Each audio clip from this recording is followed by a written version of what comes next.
सो hi everyone, क्या हाल चाल सबके। I hope each and every one of you is doing absolutely great. आज हम लोग पढ़ने वाले हैं about chromosomal diseases as well as some Mendelian disorders.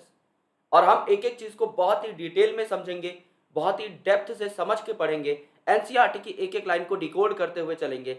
Because in topics में एनसीईआरटी से बाहर यूजुअली क्वेश्चन नहीं उछलते हैं। The only thing that you should like ponder upon, जहां पे एनसीईआरटी से बाहर क्वेश्चन जा सकता है, वो है पेडिग्री एनालिसिस। और उसको मैं आपको एक ट्रिक के माध्यम से पढ़ाऊंगा जिससे कि आपके सारे क्वेश्चन बन जाएं and the chances of error should be zero. So this is the last video of the chapter principles of inheritance and variation, जहां पर हम कुछ बीमारियों के बारे में चर्चा कर रहे होंगे। In the very first video of this chapter we have talked about the monohybrid and the dihybrid cross, and कल की वीडियो में हमने म्यूटेशन तक का जितना भी सामान है वो सारा समझ लिया था, देख लिया था, पढ़ लिया था। रात को 8 बजे हमारी क्लास होती है कंसिस्टेंटली। टाइमिंग्स में कोई चेंज होंगी तो आपको बता दिया जाएगा, अदरवाइज 8 बजे का जो टाइम है वो एकदम फिक्स है। तो आपसे गुजारिश है कि आप रोज रात को 8 बजे मुझे इस चैनल के ऊपर मिले, that is ozone classes, right. हमारा 100 डेज क्रैश कोर्स भी लॉन्च हो चुका है, which is very affordable course. And अगले 90 दिनों में, 100 दिनों में आपकी तैयारी के लिए सबसे बेस्ट टूल जो मैं आपको रेकमेंड कर सकता हूं वो यही कोर्स है। This course is the Brahmastra if you want to prepare in the least time to the maximum extent possible. तो प्लीज मेक श्योर कि आप इस कोर्स को जाकर के देखें। नीचे डिस्क्रिप्शन में as well as pin comment में आपको हमारे कोर्स का लिंक भी मिल जाएगा। अब बात करते हैं टॉपिक की, दैट इज मेंडेलियन डिसऑर्डर्स। दो अलग अलग तरीके के डिसऑर्डर्स हैं और इनके अंदर भी, इन कैटेगरीज के अंदर भी काफी सारी बीमारियां हैं जिनके बारे में आपको पढ़ना है। एनसीईआरटी का एक भी पॉइंट छूटना नहीं चाहिए, एंड दैट्स व्हाई हम लोग एनसीईआरटी के एक एक पॉइंट को पकड़ के, समझ के, हाईलाइट करते हुए चलेंगे। देखो दोस्तों, ब्रॉडली जो जेनेटिक डिसऑर्डर्स हैं ये आपके दो कैटेगरीज में डिवाइड किए जा सकते हैं। पहला आपका मेंडेलियन डिसऑर्डर्स जो हम पढ़ना स्टार्ट कर चुके हैं, और दूसरा क्रोमोसोमल डिसऑर्डर, यानी जहां पर पूरे के पूरे क्रोमोसोम में कोई प्रॉब्लम होती है। जैसे कि क्रोमोसोम का एक नंबर बढ़ गया किसी ऑर्गेनिज्म में, यानी हमारे अंदर 23 पेयर ऑफ क्रोमोसोम्स होते हैं, यानी 46। अगर 47 क्रोमोसोम्स हो गए then this is a chromosomal aberration और क्रोमोसोमल डिसऑर्डर। या 46 की जगह 45 हो गए, या 46 की जगह 48 हो गए, या 46 की जगह 44 हो गए। तो अगर एक क्रोमोसोम ज्यादा या कम है, दो क्रोमोसोम ज्यादा या कम है, यानी क्रोमोसोम के नंबर में या क्रोमोसोम से रिलेटेड प्रॉपर्टीज में अगर कोई फ्लक्चुएशन है then that is a chromosomal disorder. Otherwise वो मेंडेलियन डिसऑर्डर की कैटेगरी में आएगा। जैसे मेंडेलियन डिसऑर्डर में ऑल्टरेशन होती है, यानी चेंज होता है, म्यूटेट होता है कौन? Single gene. यानी एक जीन में जरा सा बदलाव आएगा और वो जीन अपने प्रोटीन को या तो बनाना बंद कर देगा या कोई मिसफोल्डेड प्रोटीन बनाएगा या गलत प्रोटीन बनाएगा जिसकी आपकी बॉडी को जरूरत नहीं है। यानी समझ लो, मुझे इस वक्त चाहिए एक प्रोटीन जिसका नाम है प्रोटीन ए, और ये प्रोटीन ए बनता है एक जीन से जिसका नाम है जीन ए। अब समझ लीजिए कि ये जीन ए जो है ये हो चुका है ऑल्टर्ड, ये जीन ए जो है ये म्यूटेट हो चुका है। तो क्या ये करेक्ट प्रोटीन ए बना देगा? The chances are very less. तो एक करेक्ट प्रोटीन ए नहीं बना पाएगा। तो मेरी बॉडी को प्रोटीन ए की जरूरत तो है, लेकिन मेरी बॉडी में प्रोटीन ए है नहीं। यानी कि प्रोटीन ए से होने वाले जितने भी फंक्शंस थे वो मेरी बॉडी में रुक जाएंगे, बिल्कुल रुक जाएंगे। यानी क्या मेटाबॉलिज्म इफेक्ट होगा? बिल्कुल होगा। तो क्या इससे मैं बीमार पड़ जाऊंगा? बिल्कुल पड़ जाऊंगा। And that's why these are called as disorders. यहां पे बॉडी का ऑर्डर खराब हो जाता है, डिस्टर्ब हो जाता है, डिसरप्ट हो जाता है। Alright, these disorders are transmitted to the offspring on the same lines as we have studied in the principles of inheritance। क्योंकि जीन में ये प्रॉब्लम हो रही है तो ये डिफेक्टेड जीन क्रोमोसोम में प्रेजेंट होगा, और वो क्रोमोसोम अगर डिफेक्टेड जीन को ही अगले जनरेशन तक लेके जा रहा है तो अगले जनरेशन में भी ये बीमारी ट्रांसफर हो सकती है, राइट। और इस ट्रांसफर को आप देख सकते हो पेडिग्री एनालिसिस से, जो कि मैं आपको अलग से पढ़ाऊंगा। 20-25 मिनट की वीडियो बनेगी, उसमें हम अलग से जानेंगे कि अगर दो लोगों के बच्चे पैदा हो रहे हैं, यानी एक मेल और फीमेल के बच्चे पैदा हो रहे हैं, तो कितने बच्चों में एक बीमारी के होने की संभावना है, वो हम पेडिग्री एनालिसिस से जान सकते हैं। सबसे कॉमन जो मेंडेलियन डिसऑर्डर है वो है sickle cell anaemia, haemophilia, cystic fibrosis, colour blindness, phenylketonuria जिसके बारे में हम पढ़ चुके हैं, फिनाइल एलेनिन हाइड्रोक्सिलेज नाम का एंजाइम यहां पर आपका बनना बंद हो जाता है, एंड थैलेसीमिया। यहां पर हम इन सारी बीमारियों के बारे में वन बाय वन चर्चा करेंगे। यहां पर आप देखेंगे कि मेंडेलियन डिसऑर्डर्स डोमिनेंट या रिसेसिव हो सकते हैं। डोमिनेंट या रिसेसिव हो सकते हैं मतलब इसको हमें एक नई स्लाइड पर समझना होगा, यह बात नॉर्मल तरीके से समझ में नहीं आएगी। समझ लीजिए कि एक आपका जीन है, राइट, जो कि क्रोमोसोम पे प्रेजेंट है। सो ये एक क्रोमोसोम है, यहां पर एक जीन प्रेजेंट है which is capital C, let's say capital C, और यहां पर एक जीन प्रेजेंट है इसी के होमोलोगस क्रोमोसोम पे which is also capital C. तो ओवरऑल कॉम्बिनेशन क्या बनी? Capital C capital C capital C capital C. हमारे पास ओवरऑल जीनोटाइप आ रहा है। यह इंसान बीमार कब होगा? जब यह डिजीज डोमिनेंट टाइप की होगी। मेरी बात को बहुत गौर से सुनना। डोमिनेंट टाइप डिजीज का मतलब यह है, डोमिनेंट टाइप ऑफ डिजीज का मतलब यह है कि या तो एक पे सी हो और दूसरे पे स्मॉल सी हो, तब भी तो डोमिनेंट हो गया ना भाई। एक कैपिटल सी आते ही तो खेल ही चेंज हो गया। या एक पे कैपिटल सी हो दूसरे पे भी कैपिटल सी हो, तब जाके ये क्या हुए, तब जाकर ये बीमारी होगी, तब जाकर ये इंसान बीमार होगा।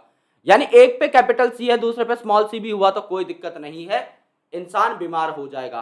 कैपिटल सी केस में भी, कैपिटल स्मॉल सी केस में भी।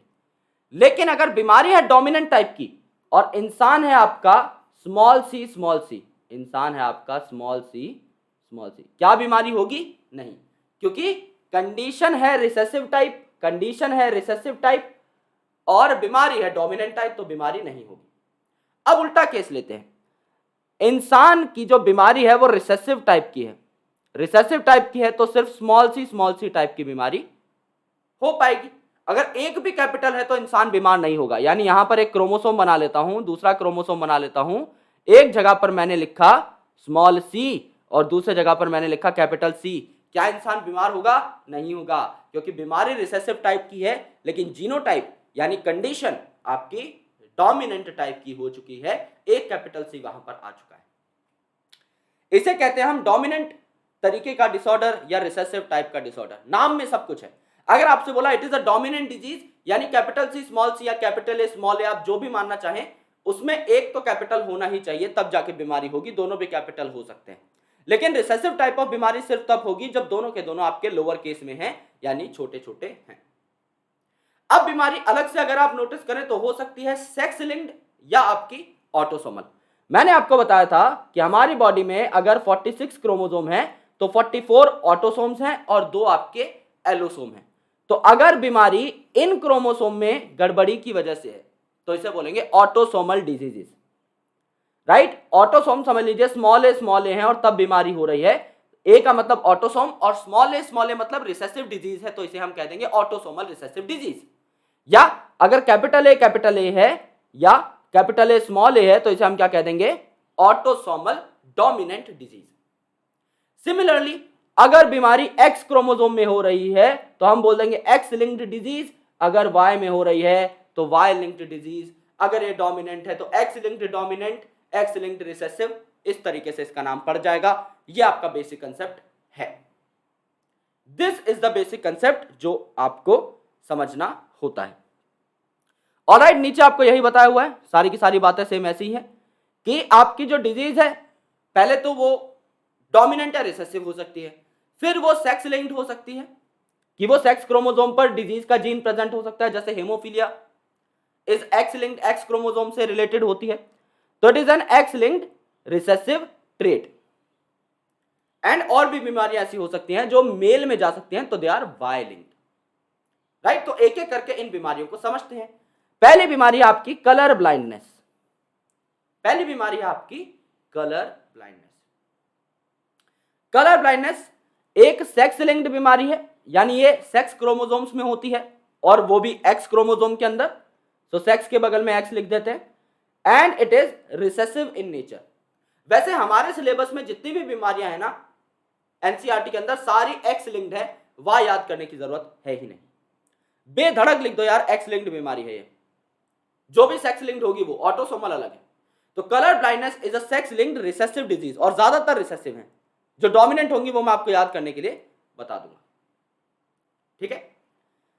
सो यहां पर क्या है, इधर रेड कलर और ग्रीन कलर के जो कोन है आपकी आंखों के, ये खराब हो जाते हैं, तो रेड और ग्रीन कलर दिखना बंद हो जाता है। कई बार आपसे कोई सवाल पूछ सकता है कि यार फेसबुक का जो लोगो है उसका कलर स्काई ब्लू क्यों है या ब्लू क्यों है, रेड या ग्रीन भी तो हो सकता था।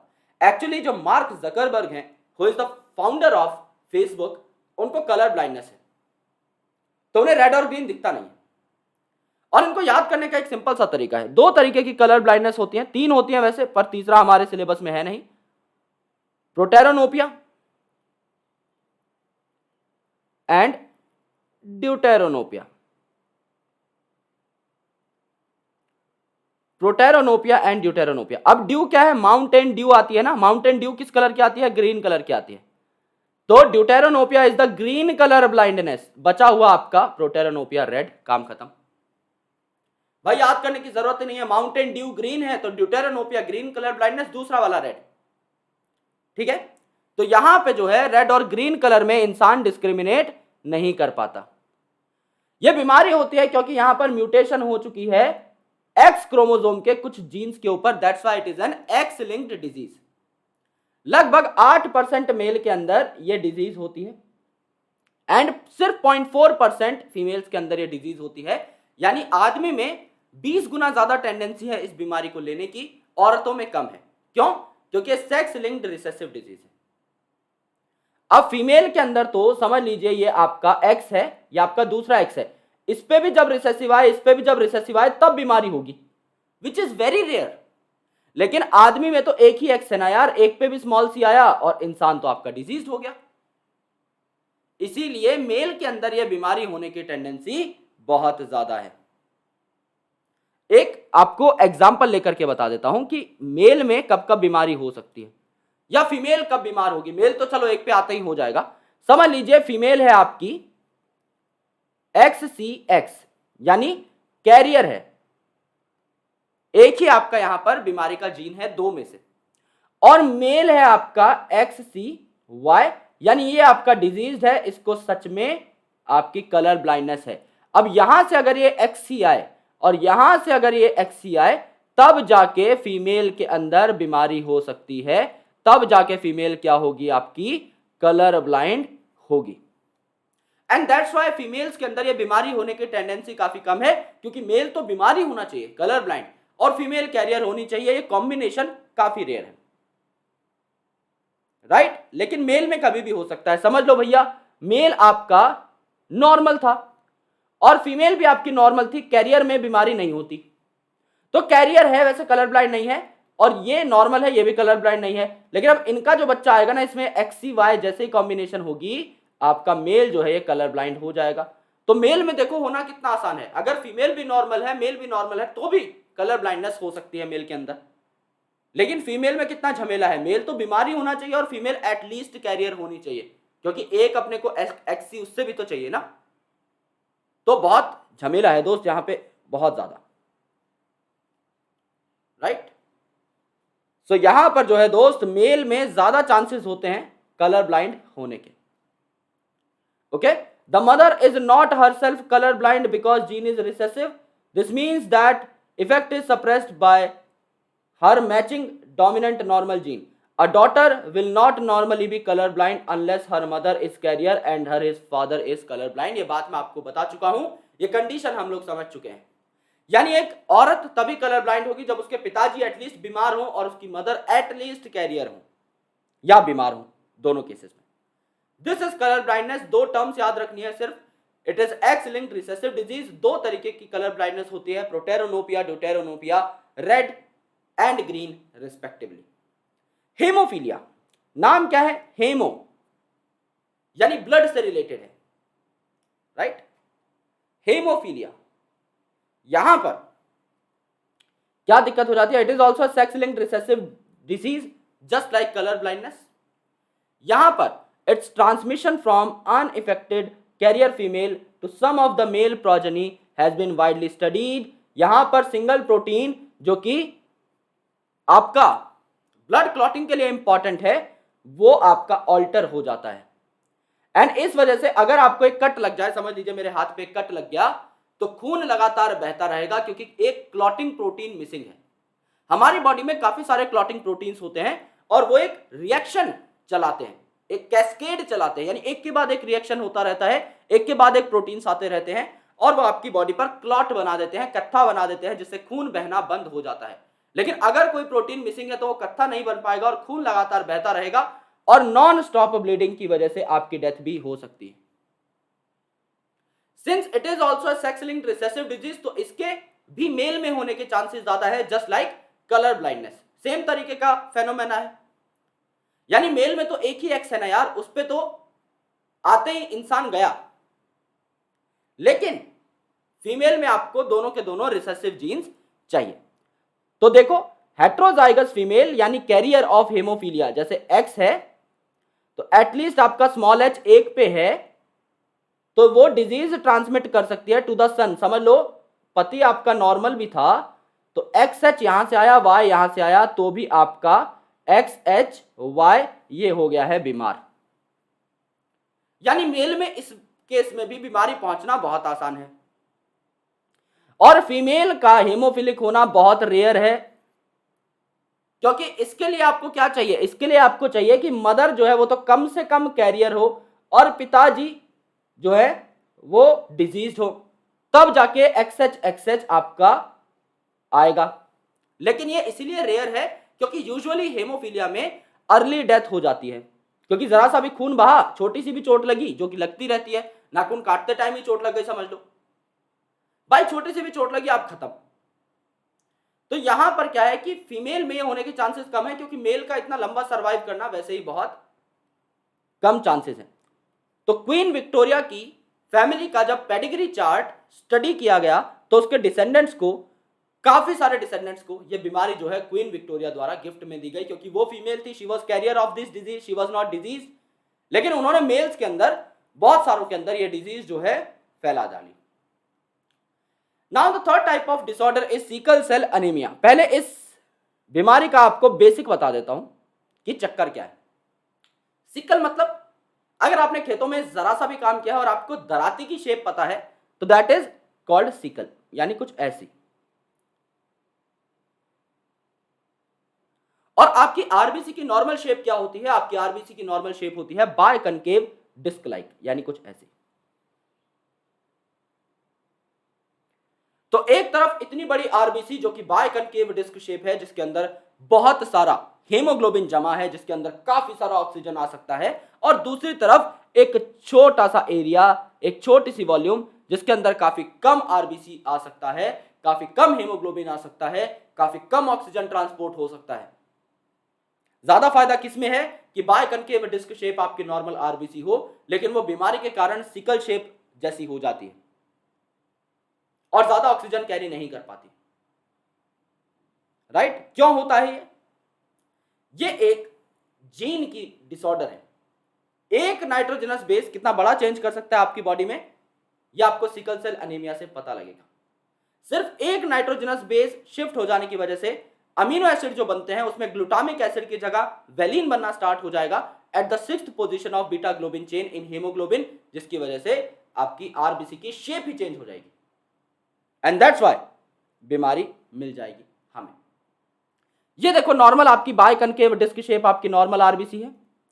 नॉर्मल आरबीसी में जो जीन है हेमोग्लोबिन का, उसमें जो आपका सीक्वेंस है it is GAG CTC just complementary.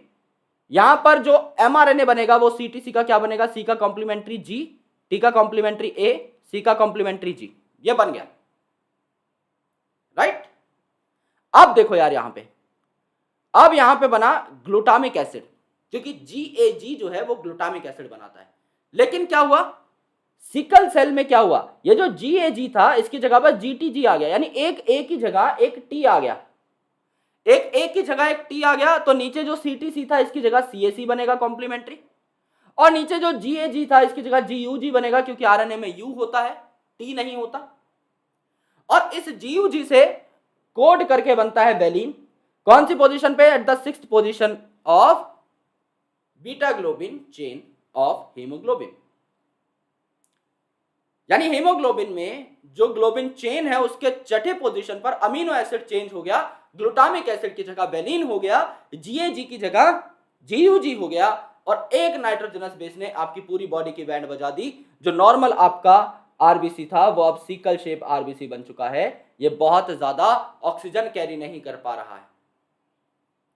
Alright, बहुत ज्यादा ऑक्सीजन कैरी नहीं कर पा रहा है।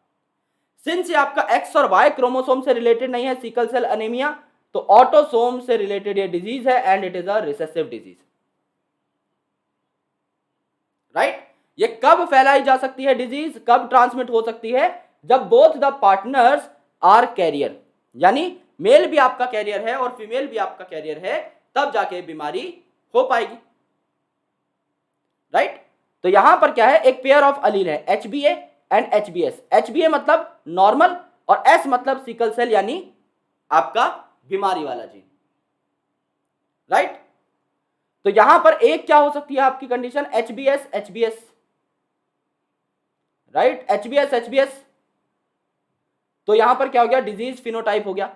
HBA HBS जो है ये आपका अनअफेक्टेड कैरियर है। अगर रिसेसिव डिजीज है तो दोनों पे डिजीज आनी चाहिए, एक भी डोमिनेंट है एक भी नॉर्मल है तो डिजीज नहीं आएगी। यहां पर क्या है, A is dominant S is recessive, ऐसा मान लो। तो क्या हुआ, HBA HBA है तो भैया एकदम ही नॉर्मल हो जाएगा। HBA HBA तो एकदम ही नॉर्मल हो जाएगा, है ना, क्योंकि ये तो नॉर्मल ही है, इसमें तो एक भी S नहीं है। HBA और HBS आ गया आपका अगर, तो भी आपका नॉर्मल है लेकिन कैरियर है, आगे चल के बीमारी कॉज कर सकता है, क्योंकि एक S है दूसरा S मिलते ही बीमारी कॉज कर देगा। और तीसरा अगर HBS HBS है तभी बीमारी होगी, तभी आपका डिजीज होगा। और X और Y का चक्कर नहीं है, तो ऐसा नहीं है कि एक पे आते ही मेल बीमार हो गया। राइट, तो यहां पर क्या है, आपका ग्लूटामिक एसिड नाम का जो अमीनो एसिड था ये किसमें कन्वर्ट हो गया, वेलिन में कन्वर्ट हो गया। इससे बीमारी हो गई 6th position of beta globin chain के ऊपर। तो सिर्फ सिंगल नाइट्रोजनस बेस में सब्सटीट्यूशन हुआ, जीएजी की जगह जीयूजी आया आरएनए के ऊपर, और यहां पर जो म्यूटेंट हेमोग्लोबिन मॉलिक्यूल था इसने पॉलीमराइजेशन कर ली under low oxygen tension, causing the change in the shape of RBC from biconcave disc to elongated sickle like structure। Oxygen की कमी है तो उसकी वॉल्यूम भी कम हो गई। पहले वॉल्यूम बड़ी थी, गोल आपकी बाइकनकेव डिस्क शेप आरबीसी थी, अब पतली लंबी सिकल शेप आपकी आरबीसी हो गई। ये बीमारी है सिकल सेल अनीमिया, क्योंकि यहां पर अनीमिया यानी खून की कमी हो जाती है, क्योंकि ब्लड सेल ही छोटे छोटे हो गए, ऑक्सीजन ही कम हो गया, and sickle cell because sickle जैसी शेप हो गई आपकी आरबीसी की। Second important thing is phenylketonuria. Phenylketonuria ये इनबॉर्न एरर ऑफ मेटाबॉलिज्म है, यानी ये आपको पेरेंट से ही मिलता है जब आप पैदा होते हैं, तब it is also autosomal recessive just like sickle cell anaemia. यहां पर जो बच्चा पैदा हुआ है उसकी बॉडी में एक एंजाइम की कमी होगी जिसका नाम है phenyl alanine hydroxylase. Phenyl alanine hydroxylase phenyl alanine को टायरोसिन में कन्वर्ट करता है। अगर फिनाइल एलेनिन टायरोसिन में कन्वर्ट नहीं हो पा रहा तो टायरोसिन तो बनेगा ही नहीं और फिनाइल एलेनिन बढ़ता चला जाएगा, तो फिनाइल एलेनिन अक्यूमुलेट हो जाता है और फिर कोशिश करता है यार इतना फिनाइल एलेनिन ठीक नहीं है शरीर के लिए, क्यों ना कुछ और केमिकल्स बना लिए जाए जैसे फिनाइल पायरुविक एसिड या फिनाइल पायरुवेट, और इससे मिलते जुलते और कंपाउंड जो सीधा जाकर के ब्रेन में जमा होते हैं जिससे मेंटल रिटार्डेशन हो सकती है। राइट, और ये हमारी बॉडी में एब्जॉर्ब भी नहीं होते, यानी या तो ये ब्रेन में जमा हो जाएंगे और ये बॉडी में एब्जॉर्ब नहीं होते तो ये डायरेक्टली आपके बॉडी से बाहर निकल जाएंगे। किडनी इनको एब्जॉर्ब करना मुनासिब नहीं समझती। इस बीमारी के बारे में हम लोग ऑलरेडी बात कर चुके थे कि फिनाइल कीटोन्यूरिया में मल्टीपल चीजें होती हैं, सिर्फ मेंटल रिटार्डेशन ना होकर के स्किन और हेयर पिगमेंटेशन भी लॉस हो जाती है। That was the important thing. Right, now the disease that we need to take into account is thalassaemia. ये नया आर्टिकल ऐड किया गया था एनसीईआरटी में 3-4 साल पहले, तो थैलेसीमिया को पढ़ना बहुत जरूरी हो जाता है क्योंकि यहां से क्वेश्चंस आने की संभावना अच्छी खासी है। यह भी आपका ऑटोसोमल रिसेसिव डिजीज है जो कि ब्लड रिलेटेड एक डिजीज है। काफी बार आपने सुना होगा कि एक पेशेंट जो है थैलेसीमिक है उसे बार बार ब्लड ट्रांसफ्यूजन की जरूरत पड़ती है, राइट। तो थैलेसीमिक पेशेंट्स को बार बार ब्लड देना पड़ता है। यहां पर कैसे बीमारी हो सकती है? ऑटोसोमल डिजीज है ये, और वो भी रिसेसिव, यानी दोनों पे जब जीन आएगा, दोनों ऑटोसोम्स पे जब जीन आएगा पेयर ऑफ क्रोमोसोम के अंदर, तब ये बीमारी होगी। So this disease is transmitted from parents to offspring when both the partners are unaffected carrier for the gene और हेट्रोजाइगस।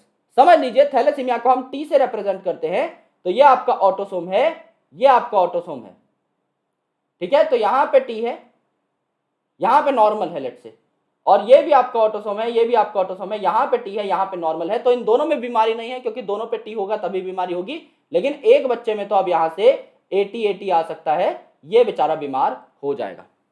तो दोनों पेरेंट्स नॉर्मल कैरियर होने चाहिए, तब जाके बच्चे के अंदर थैलेसीमिया बीमारी आ सकती है, राइट। और ये बीमारी जो है म्यूटेशन और डिलीशन की वजह से भी आ सकती है, due to reduce rate of synthesis of one of the globin chain, that is alpha और beta chain that make up haemoglobin. यानी अगर अल्फा और बीटा चेन कम बन रही हैं, उनकी वजह से भी ब्लड में गिरावट आ सकती है, that is called as thalassaemia, right.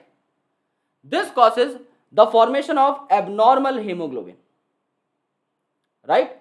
Alpha और बीटा चेन कम बन रही हैं तो आपका एबनॉर्मल हीमोग्लोबिन मॉलिक्यूल बनेगा, जिसकी वजह से अनीमिया यानी खून की कमी हो जाएगी इस डिजीज के अंदर, राइट। इस बीमारी को दो तरीके से डिवाइड किया जा सकता है। पहला जो आपका वर्जन है इस बीमारी का वह अल्फा थैलेसीमिया, और दूसरा है आपका बीटा थैलेसीमिया। नाम ही है अल्फा और बीटा। तो अगर आपकी अल्फा ग्लोबिन चेन अफेक्ट हुई है हीमोग्लोबिन की, तो अल्फा थैलेसीमिया नाम की बीमारी हो जाएगी, और अगर आपकी बीटा ग्लोबिन चेन इफेक्ट हुई है तो बीटा थैलेसीमिया इसे कहा जाएगा, ठीक है। इनके बारे में थोड़ा थोड़ा जान लेते हैं। जैसे अल्फा थैलेसीमिया है, it is controlled by two closely linked genes, that is HbA1 and HbA2। Hb मतलब हीमोग्लोबिन, अल्फा से बनता है A, और दो जीन है तो 1 और 2 उनका नाम होगा कॉन्जिक्यूटिवली। तो HbA1 और HbA2 किसको कॉज कराते हैं? अल्फा थैलेसीमिया को कॉज कराते हैं। और ये दोनों जीन्स कहां प्रेजेंट है? 16वें क्रोमोसोम पर प्रेजेंट है।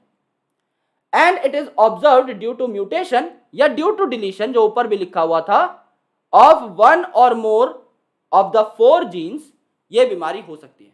अब सर आप तो कह रहे हैं 4 जीन HbA1 और HbA2, तो नीचे 4 जीन क्यों लिखा हुआ है? मेरे भाई क्रोमोसोम पेयर में होते हैं, मदर के पास भी 16वें क्रोमोसोम पर HbA1 है, HbA2 है, फादर के पास भी 16वें क्रोमोसोम पर HbA1 है, HbA2 है। तो 4 जीन हो गए ना। एक भी जीन अगर इफेक्ट है तो भी अल्फा थैलेसीमिया होगा, 2 जीन अगर इफेक्ट हो गए, लेट्स से मदर और फादर दोनों का HbA1 इफेक्ट हो गया, तो ज्यादा थैलेसीमिया होगा, और चारों जीन इंपैक्ट हुए हैं तो और ज्यादा थैलेसीमिया होगा। यानी मोर द जीन्स इफेक्टेड, ज्यादा जीन्स में अगर गड़बड़ है तो उतने ही कम अल्फा ग्लोबिन मॉलिक्यूल्स बनेंगे, उतना ही कम अल्फा हीमोग्लोबिन बनेगा, उतनी ही खतरनाक बीमारी होती चली जाएगी। एंड बीटा थैलेसीमिया जो है, इसमें एक ही जीन होता है HBB, HB यानी हीमोग्लोबिन, B का मतलब बीटा, तो मदर पे एक HBB, फादर पे एक HBB, तो 2 जीन यहां पर होंगे क्रोमोसोम नंबर 11 पे of mother and father respectively.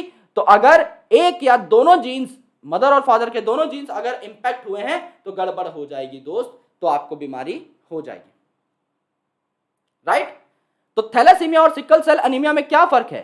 Farmer यानी thalassaemia is a quantitative problem, यहां हीमोग्लोबिन जो है इसकी अल्फा बीटा चेन्स कम बन रही हैं, ओके।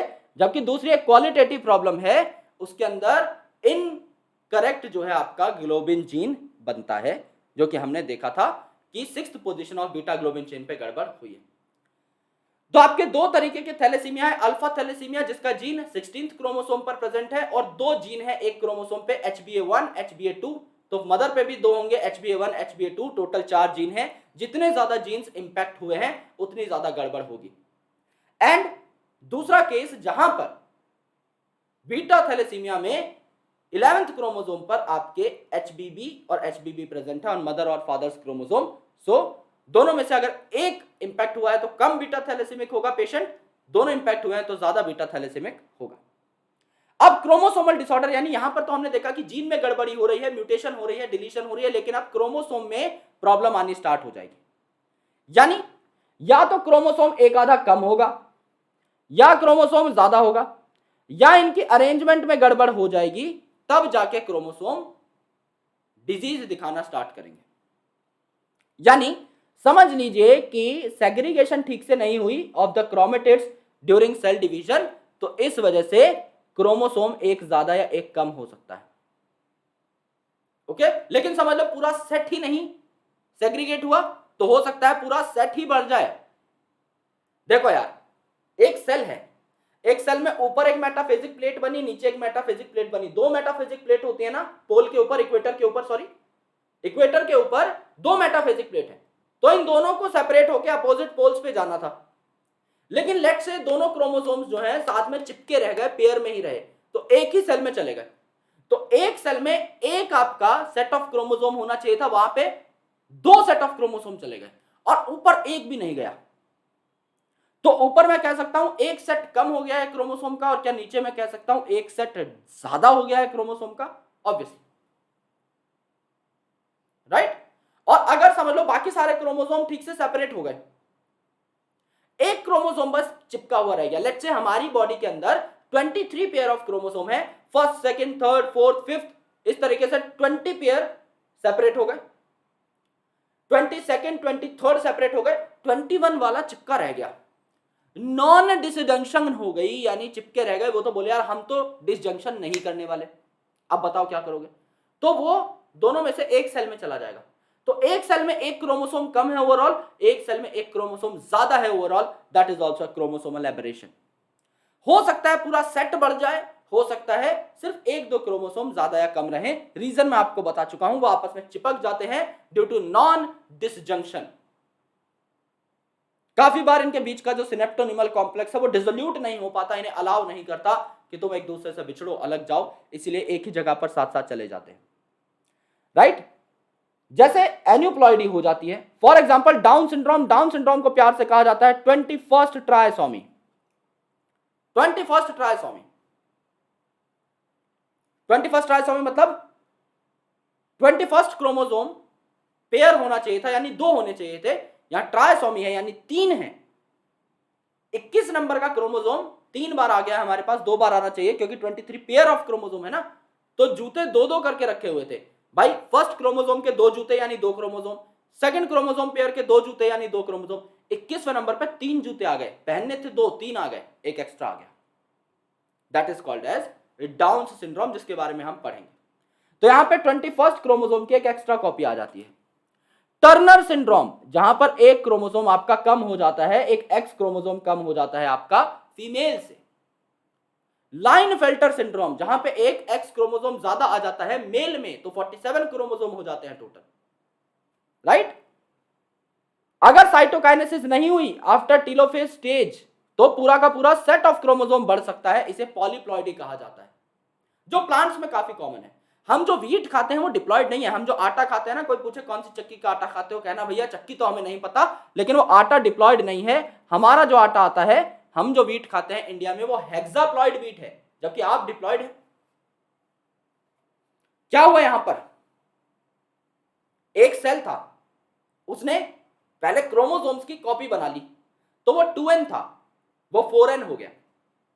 तो अब उसका काम क्या था कि वो 2n 2n 2 सेल बना ले, सेल डिवीजन हुआ ही नहीं, तो 4n एक ही सेल के अंदर रह गए, तो पूरे के पूरे सेट बढ़ गए क्रोमोसोम के, that is called as polyploidy.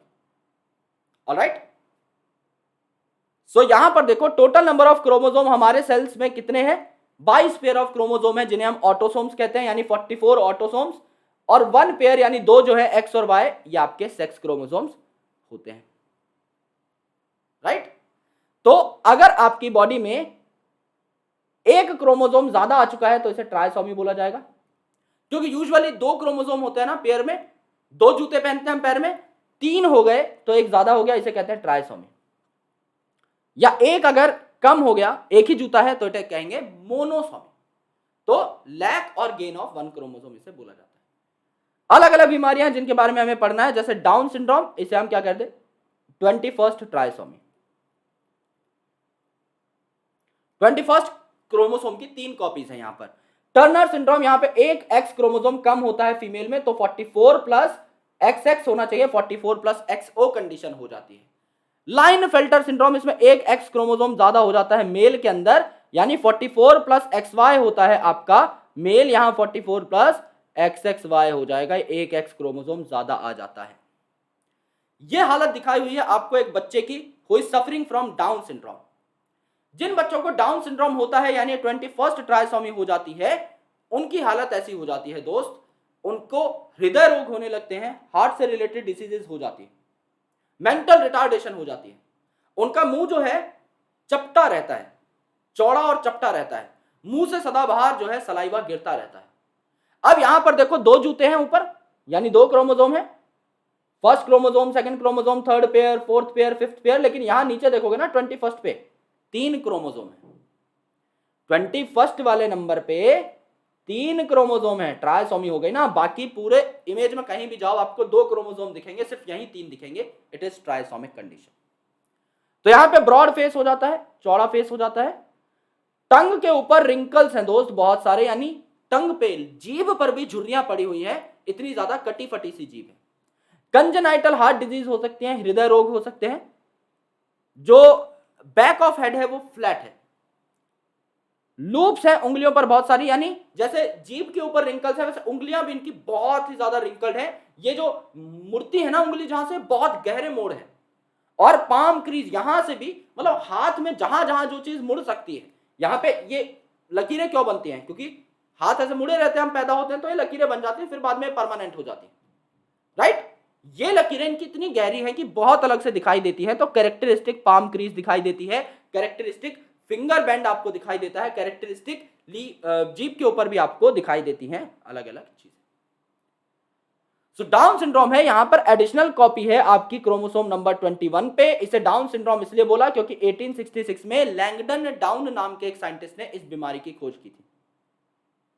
यहां पर इंडिविजुअल जो है ये शॉर्ट स्ट्रेचर्ड होगा, यानी हाइट कम होगी, राउंड हेड रहेगा, गोल मुंह रहेगा, फरोड टंग रहेगी, यानी टंग के ऊपर वही दिक्कतें होंगी, क्रीज होगी, partially open mouth, palm is broad, palm crease रहेगी, हाथों की लकीरें गहरी होंगी, physical, psychomotor and mental development retard होगी।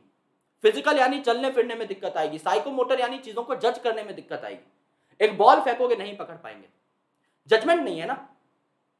अगर कोई मेरी तरफ बॉल फेंक रहा है तो मुझे पता लग जाएगा यार इस बॉल को मेरी तरफ आने में ना कितना टाइम लगेगा, और मैं कितनी स्पीड से हाथ बढ़ाऊं कि मैं पकड़ लूं, लपक लूं, या एटलीस्ट उसको रोक लूं, क्योंकि कैच तो देखो कितने भी परफेक्ट हो जाओ कैच तो छूट जाते हैं, तो मैं ये नहीं कहूंगा कि कैच में पकड़ ही लूंगा, लेकिन हाँ मुझे ये आइडिया है कि किस टाइम पे हाथ लगाएं कि बॉल मेरे हाथ से टकरा जाए। इनको वो आइडिया नहीं है, इनके माथे पे जब तक आके बॉल लग जाएगी तब तक ये कुछ डिसीजन ही नहीं ले पाएंगे, साइकोमोटर एलिमेंट्स हैं इनको, मेंटल डेवलपमेंट रिटार्डेड है, पढ़ने लिखने में दिक्कत आती है, एंड दैट्स व्हाई इनका सर्वाइवल भी बहुत ज्यादा नहीं रहता, एक उम्र से पहले इनकी मृत्यु भी हो जाती है। लाइनफेल्टर सिंड्रोम मेल में होता है और टर्नर सिंड्रोम फीमेल में होता है, हमेशा याद रखना, राइट। शाहरुख खान कहते हैं ना एक पिक्चर में, अब कौन सी हीरोइन को कहते हैं, that I am not very sure, कि पलट पलट, तो हीरोइन को टर्न करने के लिए कहते हैं, तो टर्न कौन करती है, फीमेल करती है, राइट। टर्न कौन करती है, फीमेल करती है, मेल चाहता है टर्न करवाना, टर्न होती फीमेल है, तो फीमेल के अंदर टर्नर सिंड्रोम होगा क्या, उसके अंदर मेल जैसे गुण आ जाएंगे, तो एब्सेंस होगा एक एक्स क्रोमोसोम का। भाई एक्स क्रोमोसोम ही तो है जो फीमेल को फीमेल बना के रखती है, अगर एक एक्स क्रोमोसोम में गिरावट आई तो फीमेल में मेल जैसे गुण आ जाएंगे, तो 2 एक्स होने चाहिए थे, एक ही एक्स है, तो यहां पर ओवरीज जिनकी वजह से ओवम बनते हैं, एग बनते हैं, एक औरत मां बनती है, उस गैमेट के स्पर्म के फ्यूजन के बाद वो ओवरीज यहां पर स्टेराइल होंगी, यानी इनमें फीमेल जैसे गुण नहीं होंगे, तो ओवरीज रूडिमेंटरी हैं, और सेकेंडरी सेक्सुअल कैरेक्टर इनके अंदर नहीं है, यानी जब आप बड़े होते हो तो आपके अंदर कुछ कैरेक्टर्स आते हैं, लिबिडो आते हैं, वो इनके अंदर बहुत अच्छे से नहीं दिखाई देंगे, यानी कोई अच्छी खासी ब्रेस्ट डेवलपमेंट नहीं होगी, ओवरीज काम कर ही नहीं रही है तो गैमेट फॉर्मेशन नहीं होगा, फॉर्मेशन नहीं है तो फ्यूजन नहीं होगा, and ultimately they would be sterile. ये बीमारियां फीमेल में होती हैं, तो यहां पर क्या केस हो जाएगा, 44 plus XO, female will behave like a less female, okay. Klinefelter syndrome, अब टर्नर सिंड्रोम था फीमेल में, तो लाइनफेल्टर किसमें है? मेल में। अब मेल में यहां पर मेल कैरेक्टर कम हो जाता है, फीमेल कैरेक्टर बढ़ जाते हैं। फीमेल कैरेक्टर क्यों बढ़े? मैंने आपको क्या बताया था, फीमेल को फीमेल बनाया कौन? X chromosome. यहां पे एक एक्स क्रोमोसोम ज्यादा हो जाएगा, तो यहां पर एक्स वाई तो पहले से था, मेल में एक एक्स ज्यादा आ गया, तो 44 प्लस एक्स एक्स वाई यहां पर आ गया, एक एक्स ज्यादा है, and that's why they become a female like organism, they become more feminine, right? So overall masculine development जो है यहां पर देखने को मिलती है, लेकिन फेमिनाइन डेवलपमेंट भी यहां पर होती है, यानी ऐसे इंडिविजुअल्स की ब्रेस्ट बहुत बड़ी होती है, होंगे मेल लेकिन ब्रेस्ट बड़ी होगी, इसे कहते हैं गाइनेकोमेशिया, राइट? यानी ब्रेस्ट डेवलपमेंट इन मेल्स। और ये भी स्टेराइल होंगे क्योंकि इनके जो मेल के सेक्स ऑर्गन्स हैं वो भी अंडर डेवलप्ड हो जाएंगे। These are the chromosomal disorders. ये आपका चैप्टर कंप्लीट हो चुका है। एक आपका अलग से फंडा बनाऊंगा मैं ऑफ पेडिग्री एनालिसिस, वो तो अलग से ही करना था दोस्त, वो तो इस चैप्टर में मैं कराता भी नहीं, अलग से एक वीडियो बना के कराता, वो करेंगे कल। 8 बजे का टाइम मुझे दे दो, 8 PM का, उसके अलावा और भी वीडियोस आएंगी। अगले 5-4 दिन में आपका सिलेबस कंप्लीट हो रहा होगा, क्योंकि मुझे भी क्रैश कोर्स लॉन्च करना है और खतरनाक क्रैश कोर्स लॉन्च करना है।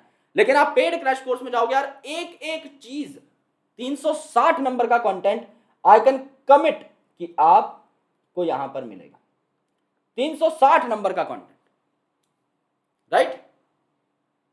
एनसीईआरटी इतने प्यारे तरीके से डिकोड करी है कि तुम भूल ही नहीं पाओगे, और एक्स्ट्रा एज कंटेंट भी बहुत सारा है।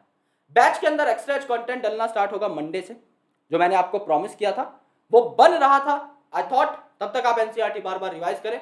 कुछ स्टूडेंट्स ने कहा कि सर 2-3 बार एनसीईआरटी रिवाइज करी, अब डाल दो, करेक्ट मौका है, तो अब डाल देंगे यार। 50-60 ऐसे टॉपिक्स जो एनसीईआरटी के बाहर के हैं वो बैच पर आना स्टार्ट हो जाएंगे, तो बैच को ज्वाइन कर लो। जो ड्रॉपर्स बैच है उसके ऊपर भी, क्रैश कोर्स के ऊपर भी, राइट? तो जिन्होंने भी ज्वाइन कर रखा है, कोई भी बैच डरने की कोई जरूरत नहीं है, सब पे वीडियोस आएंगी।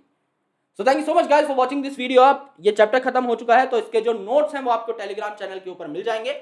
अगर आप हमारे क्वेश्चन बैंक्स को ज्वाइन करना चाहते हैं तो नीचे डिस्क्रिप्शन में लिंक है हमारी एप्लीकेशन का भी, उसे जाइए इंस्टॉल करिए और 10 रुपए से 100 रुपए तक के क्वेश्चन बैंक्स को वहां पर जाकर के एनरोल कर लीजिए। टेलीग्राम चैनल पर कनेक्ट हो जाना, क्योंकि बाद में तुम कंप्लेंट करते हो कि सर नोट्स नहीं मिले, मैं टाइम पर नोट्स अपलोड कर दूंगा। Please make sure to get connected to the Telegram channel. तब तक के लिए शुक्रिया, bye bye, take care, lots of love, Jai Hind. Will truly be catching you up in the next पढ़ाई वाला सेशन, जहां पर हम लोग बात कर रहे होंगे about the pedigree analysis, and at the very same time we are also going to talk about chemical control and integration, जिसके बाद हमारी ह्यूमन फिजियोलॉजी भी रैप अप हो रही होगी। ऑलराइट, चलो यार, bye bye, take care, will truly catch you up in the next session. शुक्रिया।